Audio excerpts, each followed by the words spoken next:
President Biden has approved an $8 billion oil and gas extraction plan in northwest Alaska. And ConocoPhillips is wasting no time beginning work on the project that's drawn sharp criticism from environmental groups. Energy Secretary Jennifer Granholm joins us now. Secretary Granholm, thank you so much for joining us, giving us some of your time today. You bet. This was a huge project, lots of controversy around it.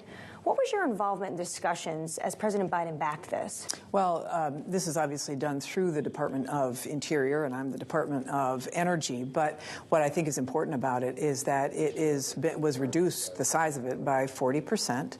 The leases were there for decades, and in conjunction with allowing this project to move forward, this reduced size, he also protected about 13 million acres of land and another 3 million of water in Alaska. So it was a balanced decision.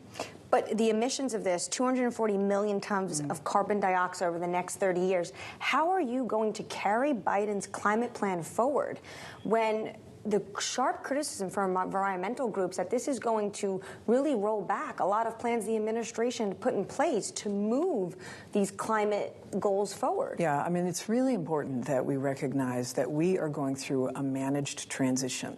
So we have to be, and this is what the president has called upon, we've called upon, we have to be producing right now so that we don't end up seeing these prices jack up as a result of the volatility of the war, for example.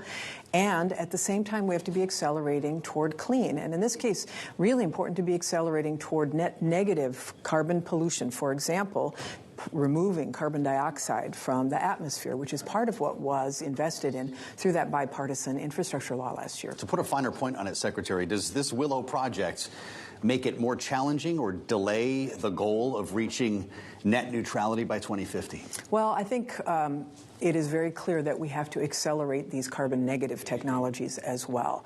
And while, I mean, we all have to recognize that because of this transition and because of the volatility associated with pulling, whether it's Russian barrels of oil or Russian natural gas off the market, that we still have to allow people to get from place to place affordably and turn on the lights. So this is why the balance is really important, but it's also why we have now invested the greatest amount that the United States ever, in fact, one of the largest investments in the world in these clean technologies. And that's what we're doing at the Department of Energy, is deploy all these clean technologies so that we can have a balanced transition. Not to go too broad on you here, but people ask a lot about the timeline. President Biden got a bit of a chuckle in the State of the Union when he said that we'd have 10 more years of fossil fuels. What does a responsible transition look like to you in terms of timing? How long do we need fossil fuels? Well, I mean, here's what I'd say. I mean, we want to get to net zero by 2050. And that means there's an assumption there that there will be fossil fuels still in the mix at that time. I was just in Sierra Week last week in Houston, and I can tell you, not all, many of the oil and gas majors really want to see themselves diversify their companies to be energy companies, diversified energy companies, like Total, for example, companies that are investing in the clean transition, as well as understanding that they're providing some form of fossil fuel for the time being. But honestly, what's very exciting about this, and what they see as exciting, is that the Inflation Reduction Act has such irresistible incentives in it. But doesn't this just negate that? What, the Willow project? Yeah. Well, but the point is that we have to recognize that we're not going to be relying upon countries whose values we don't share for our fossil fuels. We're just not. And so we need to be able to be energy independent. We need to be able to produce the means to our own energy security. And part of that energy security is growing the energy pie, and that means growing the clean side so that we have a larger energy pie as we transition. We want to transition, and that's what all of this investment is all about. We're very excited about that. But we recognize that fossil fuels will still be in the mix for years to come, even as we accelerate that transition. I was struck by ConocoPhillips CEO's statement because he literally took a line out of Biden's playbook, which was good union jobs. As Energy Secretary, do you feel that the president leaned into the labor unions and the trade unions that really wanted this job over the finish line? They were saying that thousands of jobs would have been potentially on the line in Alaska if he didn't back this, and not the environmentalists, which he really ran as a climate president. Yeah, I think he does both. I mean, this is why he's protected these 16 million acres of land in Alaska.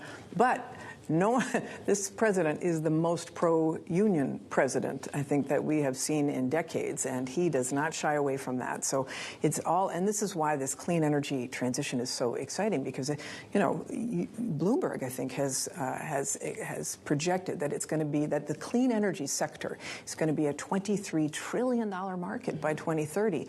And where are those jobs going to be? Who's going to be, that's why he says we're not going to cede the territory. We're not going to allow globally for other countries to put their mark in. We're going to we'll allow other countries, but we're going to try to best them. We want to not just sit back and allow these jobs to go elsewhere. So he's very excited about good union jobs in clean energy in America. Let's talk for a moment about what you're doing now. With regard specifically to EVs, that's an important day for you as you open to applications for about $2.5 billion in funding to build out the EV infrastructure. Is this going to finally fill in the gaps in rural areas and in inner cities? Such a great question. So this is a two-part strategy. One is you want to have EV charging in the corridors, right, in the travel corridors, so people don't have range anxiety. And so there was an announcement about that earlier. And this second part is about putting EV charging in places where the private sector has not stepped up because it didn't pencil out for them. So that's where the government is stepping in urban areas, in rural areas,